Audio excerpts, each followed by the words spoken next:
জ্বালানি তেলের অবৈধ মজুদের বিরুদ্ধে আইনগত ব্যবস্থা গ্রহণ করা হচ্ছে। এ বিষয়ে প্রতিটি জেলায় বিজ্ঞ এক্সিকিউটিভ ম্যাজিস্ট্রেটের নেতৃত্বে মোবাইল কোর্ট সক্রিয় আছে।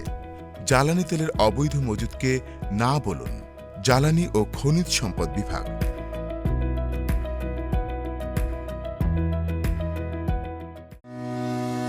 দেশে জ্বালানি তেলের মজুদ ও সরবরাহ সম্পূর্ণ স্বাভাবিক আছে। আতঙ্কিত হয়ে অতিরিক্ত জ্বালানি তেল ক্রয় করবেন না। আতঙ্ক নয়, সচেতন হই। জ্বালানি ও খনিজ সম্পদ বিভাগ।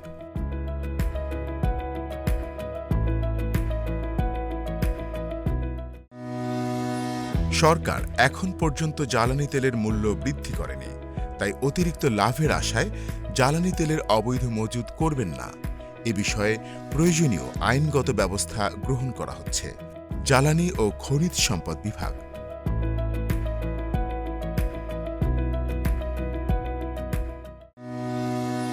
পেট্রোল, অকটেন ও ডিজেল অত্যন্ত দাহ্য পদার্থ। এ ধরনের জ্বালানি তেল মজুত করা অত্যন্ত বিপজ্জনক, তাই অবৈধ জ্বালানি তেল মজুত করবেন না।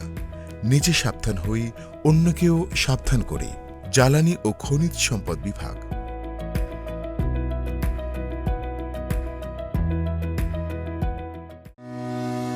সরকার চাহিদা অনুযায়ী জ্বালানি তেলের নিরবচ্ছিন্ন সরবরাহ নিশ্চিতকরণে আন্তর্জাতিক বাজার হতে প্রয়োজনীয় জ্বালানি তেল ক্রয় করছে।